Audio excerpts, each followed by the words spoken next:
Hi there, I'm Andrea Koppel, and it's time for coffee, the podcast where you get to hear firsthand what the jobs and careers that interest you the most are really like. Hey there, Java junkies, what is going on? I would love to know how you're bringing T4C episodes into your life while you're driving to work or on the subway or the bus or biking or walking to classes, or like me, when I'm cleaning on the weekends or when I'm cooking. As always, you can tweet me or ping me on Instagram at time4coffee LLC. But in the meantime, grab your mug and take a chug of your delicious coffee or espresso, because it's time for another caffeinated career conversation. And my next guest is someone I have known since I was a young Java junkie myself. He and I met when we were undergrads at Middlebury College in Vermont a million years ago, which means we've known each other long enough that he's got some dirt on me. And he better not spill it. That is for sure. I am so grateful that I can introduce him to all of you. My friend Tom Knox is a partner at the law firm of Morrison Foerster, where he advises his clients on corporate financing, technology transfers, and sourcing matters, serving as a strategic advisor to companies in the technology, media, life sciences, transportation, manufacturing, and government service sectors, and to investors in such companies. Tom, how the heck do you say that in a single sentence? That is a lot of shit, man. Andrea, it's great to be here. Tom, welcome to Time for Coffee. Thank you very much. Are you caffeinated? I'm totally caffeinated. I'm ready. You ready? Absolutely. Oh my God. I am so excited. I cannot believe this. This man most likely has pictures of me doing things that if my 14-year-old son saw them, I would never hear the end of it. Am I right? Absolutely. Absolutely. Well, I remember you back in the days of college radio, Andrea, WRMC FM. I remember that too. Tom Knox rocks. That's right. Every Thursday from 10 to 1. Now you are a partner, and you have been for many years, at a very prestigious law firm. And you are, let's shorthand this, a technology business lawyer. What the heck do you do, Tom? Well, I'm a Silicon Valley type lawyer here in Washington, D.C., which has a very healthy technology business community and has for a very long time. This was the birthplace of America Online, a bunch of telecommunications companies, a lot of cybersecurity companies. There's a thriving technology business community here. It is smaller than Silicon Valley's, but it's an energetic community. I'm very happy to be part of it. So give us an example. You mentioned America Online, AOL, of some of the kinds of clients that you've worked with over the years and the kind of work that you do as a Silicon Valley type lawyer. Well, so all Silicon Valley type lawyers, whether they're physically located in Silicon Valley or not, provide full-fledged advice to companies across a range of disciplines. So these companies are generally first concerned about raising money. So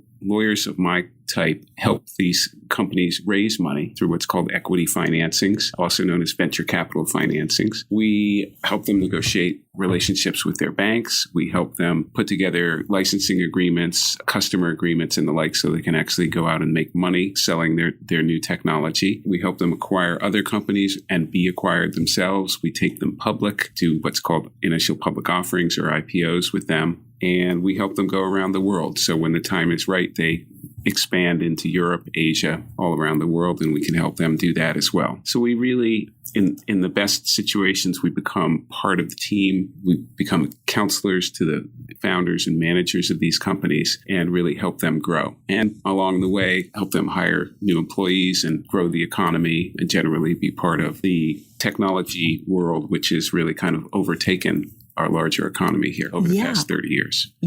I remember when you were still in college and shortly out of college, you were always interested in technology and computers. That's true, yes. Did you have any idea that this would become your niche? I had a pretty good idea that I was going to be doing something in the technology world. I wasn't sure what. My older brother was an engineering student at Syracuse when you and I were at Middlebury. He went on to get an EE degree and worked for a number of tech companies on the East Coast. He now actually lives and works out in Palo Alto in Silicon Valley for a major tech company. So he kind of lived that dream. He is a year and a half older than I am. So we were both kind of tech nerds before it was cool. And it is very cool now. Well, it is more cool than it was when I was in high school, I'll tell you that much. But so I was very eager in college to figure out a way to combine my interest in technology with my interest in language. And it turns out that going to law school and learning to become a technology business lawyer was that combination that I was looking for. Take us inside an average day here at Morrison Foerster and like what you're doing. So Morrison Foerster is a large global firm. We have about 1,000 lawyers in 16 offices around the world. Here in Washington, D.C., we have 2 offices, actually, one in Washington itself and another here where we are in Tyson's Corner, Virginia, just outside Washington. And this is really our tech business hub and the business hub for the community from Tyson's out to Dulles Airport up into Maryland and so on, and many companies in D.C. as well. And so what I do is I help this office serve that community. And a typical day could include attending a client's board meeting, which could take half a day and would be located in one of the places that I just mentioned. It might be having a group of people into the office here to negotiate a deal of some kind. It involves a lot of phone calls. It involves a lot of email. So in that way, it's very much like any style of work these days. A lot of time spent in front of the computer,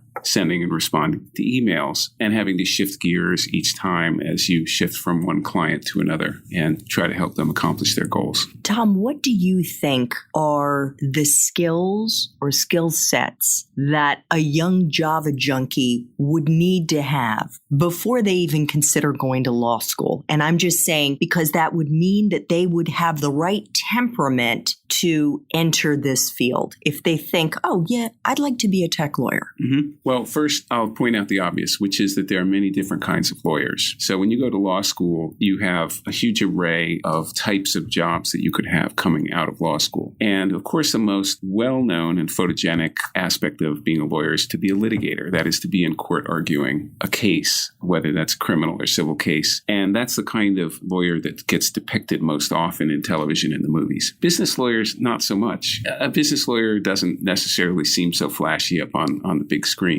But so the right temperament for a business lawyer is someone who doesn't necessarily need to be performing front and center all the time, but is very interested in bringing people together and creating something new for people and helping do things like build communities, build jobs, build companies, that kind of thing. So I would say that kind of personality is really well suited for being a business lawyer. And if you're a little more out there, you love performing, maybe you should become a trial lawyer or litigator. And that is a wonderful way to practice law. It just doesn't happen to be my way.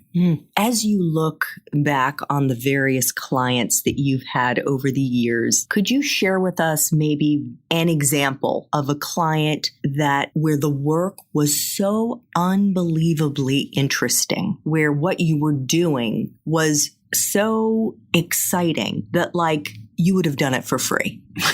That's a great question. So I think the best projects for me are the ones where the company is doing something that fascinates me personally and that could be kind of game changing. And so part of my practice is working with pharmaceutical companies. That's a kind of technology. And so I've done work for a major global pharmaceutical company where we're really kind of making a difference in the deal work that we were doing to help that company run better and therefore deliver life-saving drugs to its clients, its customers, much more efficiently. So I think that's probably the most consequential type of project that I've worked on. Other projects or other clients and businesses tend to be around cybersecurity, for example. As I mentioned, that's a real strength here in the DC area. And every time we can make networks more secure, data more secure, that is helping society, keeping the bad guys out, if you will. And many of my clients are working in that field. And so I'm helping them raise money to do the development work that's needed to stay on the cutting edge and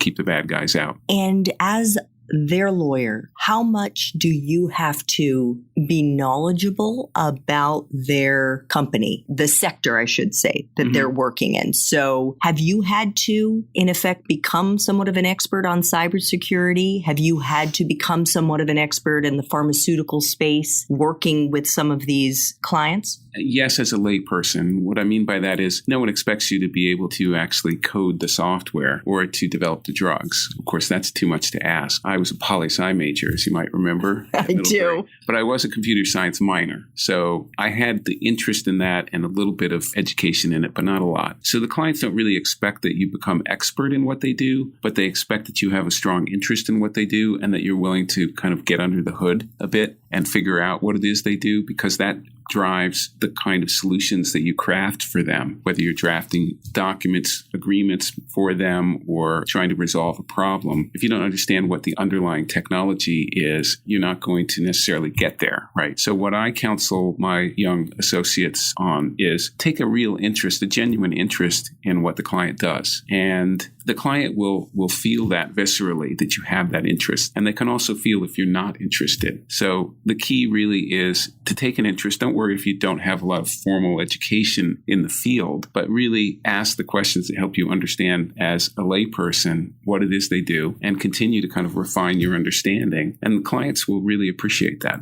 Tom, you mentioned some of the young associates. What do you think are some of the best advice that you could offer Java junkies about how they should be managing up in the most effective way? And by managing up, for those who may not be familiar with it, it simply means you're in a subordinate position, you have a supervisor, you have people that you're reporting to. What do you think is the best advice that you could offer for a Java junkie to really impress their supervisor, that they are responsive, that they are anticipating the needs of their boss?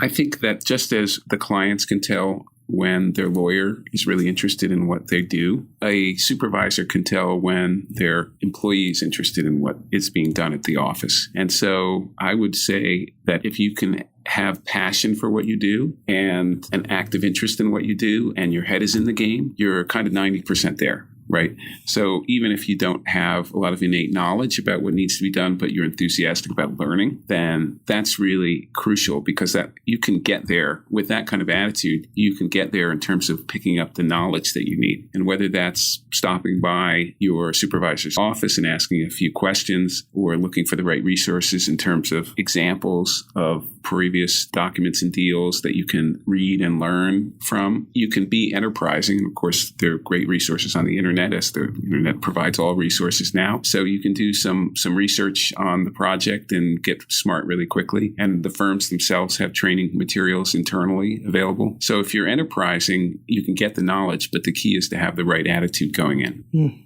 That is so true. Tom, let's flash back a few years to the good old days when we were at Middlebury, just relaxing, no responsibilities other than going to class and whatever. You, as you mentioned, were a poli-sci major with a minor in computer science. Did you know what you were going to do with that degree when you graduated? I had some ideas. It was really two roads in the woods. One was to go directly into the technology industry using that computer science minor and trying to catch up to the computer science majors and computer engineers and so on with my liberal arts education. And the other was to do something like go to law school. And I had a pretty good idea I would go one of those two ways. So knowing that during my senior year, I took the LSAT and applied to some law schools, basically as a hedge in case I didn't get a good job coming out of the spring interviewing season. So I got into law school, and then the choice became fairly easy for me because that was kind of always one of the two ways I thought I would go. I should mention that I'm the first lawyer in my family, so I didn't really have I didn't have parents or uncles or aunts that I could ask about what it was like to be in the legal profession. But I did have some mentors through summer jobs that were lawyers. I had an unpaid internship in Washington, D.C. this summer after my junior year, in which I worked for two lawyers at the Public Defender Service in Washington. And they really were the first real live lawyers that I had met. So they kind of guided me toward applying to law school. And so when I got got into law school, I just went, and the rest is history. Having said that, I think that going straight to law school from college probably wasn't my best move. I felt that my classmates who had had a couple of years out in the real world before coming back to go to law school probably had an advantage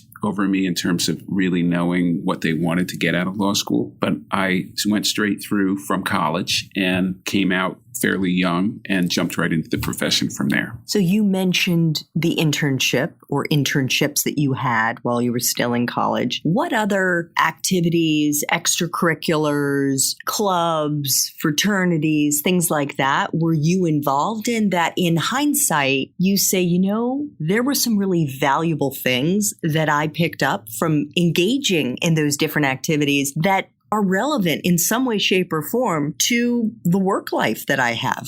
Well, a couple of things come to mind. One, I was involved with the college newspaper. And of course, since lawyering has so much to do with language, that was very important. I did a lot of writing in college. And of course, I do a lot of writing now. So I think those things stay with you. And I was also involved in campus governance. I was part of what was called the Community Council. It was a group of faculty, staff, and students that would get together to think about issues of the day on campus. And so being involved in that kind of committee work was, I think, very much a preview of what it meant to be counseling boards of directors, for example, and entrepreneurs. So those kind of things in retrospect really they were a good education for what I later came to do. And what about being a disc jockey from 10 until 1 a.m.? That was just fun. That was just fun. I'm not sure that it made me a better lawyer or worse lawyer, but you're great when it comes to the annual party, Christmas party, right? Because you could be the disc jockey, right? I suppose, yes. I haven't been called upon to do that, but I do know how to put a playlist together on Spotify. So at least I have that going for me. Tom, one of the things that you and I have talked about before is the kind of the upsides and the downsides of having a very demanding job, one that is super interesting, intellectually stimulating, financially rewarding, and that fills you up, that makes you feel challenged. But the downside is that it's demanding, it requires long hours and all of that. What do you want to share with Java junkies in terms of having the right frame of mind as they think about perhaps pursuing a career as a tech business lawyer? Well, first of all, I will say that for any profession to really succeed, you have to work very hard. Now, lawyers are particularly well known for working hard and working long hours. But I don't think we have a monopoly on that by any stretch of the imagination. So I won't claim any distinctiveness here, but I will say my personal experience is that if you choose a profession that you feel passionate about and that you want to pursue over the long haul, don't be afraid to really throw yourself into it. And if that requires 12 or 14-hour days, some days, then that's what it requires. It is true that you're only in your 20s once, but it is also true that your 20s is when you really become established in your career. And it's possible to become established in your career, work really hard, meet someone great, have a significant relationship with them, maybe have kids. A lot happens in your 20s. I remember that it was just a constant whirlwind of things happening. And gosh, we went to so many weddings. We had to get on an airplane every weekend practically to go to our friends' weddings. And then you had to get some work done in the hotel room when you weren't at the wedding. But you just have to juggle it all. It ends up being kind of fun to do. It can be very frustrating. And I do remember some weekends that I absolutely couldn't leave the office because we had a deal cooking that had to sign by Monday. And I missed a few, which is really regrettable. It's not a happy thing, but it also means that you're part of a team where you want to support the team and you're a key part of the team. And sometimes you just have to make those sacrifices. So the sacrifices are there. I won't deny that, but I think it's also the rewards will be there in the end if you really dedicate yourself to whatever profession you choose. It doesn't have to be technology law. It could really be anything. Well, I can say, my goodness, how many events did I miss as a journalist? Yeah. Where friends were getting married, friends were having big birthdays, there were just barbecues or whatever, and I couldn't go. Right. breaking news, and off you went. So I totally relate to that. It is something, though, that I wish I had known about ahead of time. I mean, I should have, because my dad's a journalist, but that I had really internalized that that's what the life would be like. Nevertheless, it was a great profession and career, and I did enjoy it. I just want people to go in with their eyes wide open. Absolutely. Tom, one of the questions that I try to ask all my guests on Time for Coffee is whether there was a moment, a time, a period in their professional life where shit was going on. I mean, where in my case, like I was let go when I was age 43 from CNN, and I had to reinvent myself and forge my way in a whole different professional path. Sometimes you have bad supervisors. Sometimes you're in a job where you're drowning and you don't really know where the way out is. I'm just wondering if you've had a time in your professional life where you struggled and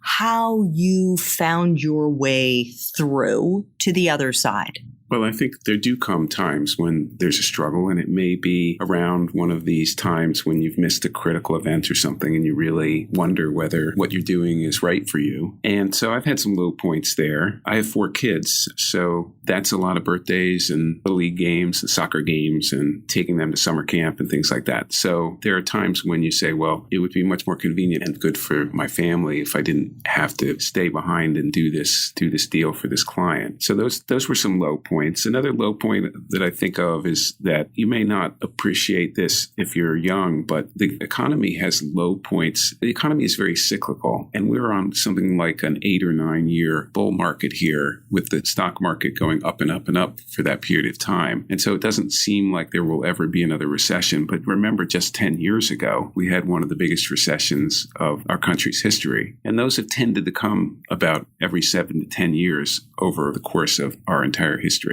So there have been times when I've had multiple clients in real financial distress during one of these recessions and have had to essentially help shut them down. And a lot of people have lost their jobs during these down periods. And so that's really not a lot of fun. And I guess the only consolation is that you're helping do it in a rational way rather than let it happen chaotically. But those aren't the days that you enjoy being at work. No. Right. So I've had those kind of low points, and I guess it's kind of analogous to when a doctor loses a patient on the operating table or something like that. Of course, the doctor's situation is much worse than any business scenario, but still it has a consequence for the people working there. Absolutely. And so, I would say that happens. And the only advice I would give is that, you're trying to provide as much support as you can during those very difficult times. And you're trying to reduce the shock of the situation. And you're staying in touch with all the people that were at the company and helping them dust themselves off and start again. Absolutely. And life is long. So you can go through those very tough down cycles knowing that there'll be another time when things are much better. Tom, what is the best career advice you've ever gotten? So I had a mentor named Jack Lewis who really trained me as a lawyer. He was really one of the leaders of the Washington, D.C. business law community when I was coming up as a young lawyer. And what he said is always spell the name of the client correctly at the top of the document, because if you misspell the client's name, he or she won't read the rest of the document. So that's a pretty small piece of advice, but really what it was meant to say is pay attention to the small things. Make sure you get the big things right, but don't forget to pay attention to the small things, the details. Spell the client's name right. Make sure the document is correctly numbered. Make sure you don't mistype the email address. Show up at meetings on time. Just have attention to detail. So that's served me very well. Absolutely. I think that it's so easy for us to think of all the flashy things, but when it comes right down to it, these are some old-fashioned principles that hold true today. I think so, yes. By the way, he gave me that advice because I kept misspelling a particular client's name.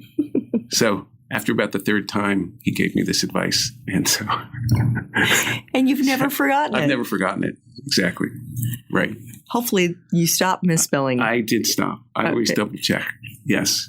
So, Tom, you mentioned you've got 4 kids. They're all almost in the Java junkie age range. Oh, very much so. One of them is still in college. One will be going to college in a year. The other graduated recently. If you could go back to college yourself, whether to Middlebury, where else would you go? We should say the 3 of Tom's 4 kids have gone to Middlebury. So based on the wisdom that you have now, what is the advice that you would give yourself?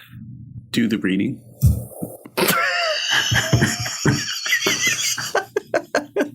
I guess I would say have fun, but don't forget that you have this irreplaceable opportunity at college. It's 4 years out of your life, and definitely have fun. But also take your academics seriously, because that's really your chance to grow intellectually. So every book that you don't quite finish, that's a book you probably won't get back around to reading later. So put the time in to get your work done. That's not a very glamorous thing to say, but again, it's kind of like dedicate yourself to whatever it is that you're about. So that's one. And I guess the other is on the theme of what to do after college. I would say do something unconventional. I didn't do that. I went from college straight to law school, but would it have killed me to hitchhike around the world or, run ski lifts someplace or bartend or whatever? No, it wouldn't have been. It would have been kind of a great way to do a reset. So I guess my advice to my younger self would be have your goals, but also don't forget to have some fun. While you're in college, work hard and play hard. Take some time after college to collect your thoughts, figure out what you want to do, maybe do the URL pass or whatever it is, and do some traveling, and then apply to grad school, and you're off and running. Tom Knox, thank you so much for making time for coffee with me and the Java Junkie community today. And a special thanks for not saying anything that embarrassed me. And thank you for not saying anything to embarrass me, Andrea. It's a mutual non-aggression treaty. So it's great to be here. Thank you for having me.